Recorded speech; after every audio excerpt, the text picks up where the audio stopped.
Hi everyone, this is Daryl from OVERMUGGED. Just in case you've been living under a rock, there have been major updates for A-levels, starting from the next JC1 intake in 2024. Will JC life be easier? What are the new subject combinations you should consider?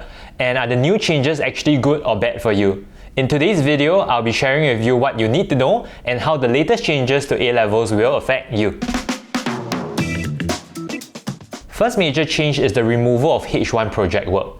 Project work used to be a compulsory H1 subject taken only in the first year of JC.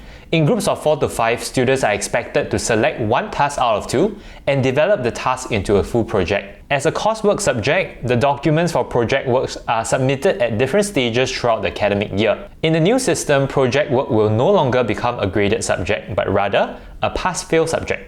Project work typically used to take a lot of time up in JC1, which can be further compounded by hectic CCA schedules and external commitments. With PW now being a pass-fail subject, you will have a lot more time to focus on your core H2 subjects instead. Overall, I'm a big fan of this change as it will reduce the workload for JC students and allow them to maintain a better balance, which makes JC life more manageable than before. While PW does bring to the table many important soft skills such as working collaboratively in a team and introduces you to research methodologies, as a graded subject, I found it to be way too rigid and extremely one-dimensional. Many of the soft skills are actually better learned in a normal setting like in a CCA or a club, where students are naturally put in positions to manage projects and to learn to work with one another. But remember, just because it's going to be a pass-fail subject doesn't mean you can entirely sit out and leave all the work for the rest of your teammates. Still, be a good team member and do your part, but no longer will you need to stress over the grades that you'll get. The next major change is the removal of the H1 subject in the university admission score. For previous batches of students, their A-level results were graded upon 90 rank points based on how they performed for their 3 H2 subjects and their 3 H1 subjects. Each H2 subject is worth 20 points and each H1 subject is worth 10 points. The new change would remove 2 H1 subjects from the scoring system, with the new maximum rank point system being out of 70.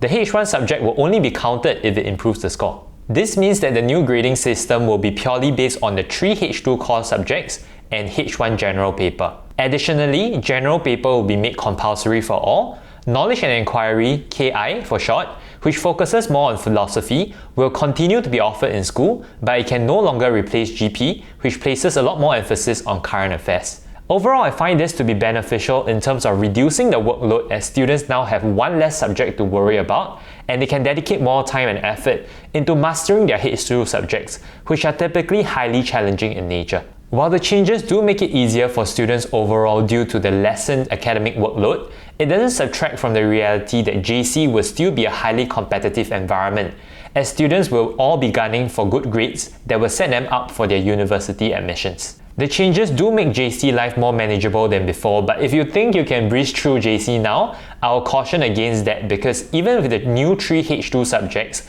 plus H1 general paper, still requires quite a lot of consistent effort to stay afloat. Indirectly, what this also signals is that your 3 H2 and GP becomes even more important now as they will fully determine your university admission score. There will be even more emphasis placed on your core subjects and getting straight A's may be more common than before. So if you're aiming for a top course like medicine or law, on top of securing your straight A's at A-levels, you need to start considering how you can build your portfolio in order to stand out from the crowd. The last major change is that mid-year exams will now be removed from JCs as well, starting from 2024.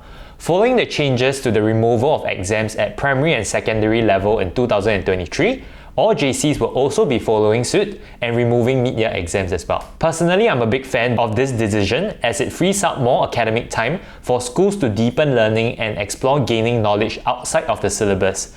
However, I don't think it's really the best idea for students in their national exams year, i.e. the Sec 4s and the J2s. It is a fairly scary proposition to sit for prelims and then in a few months' time sit for your national exam.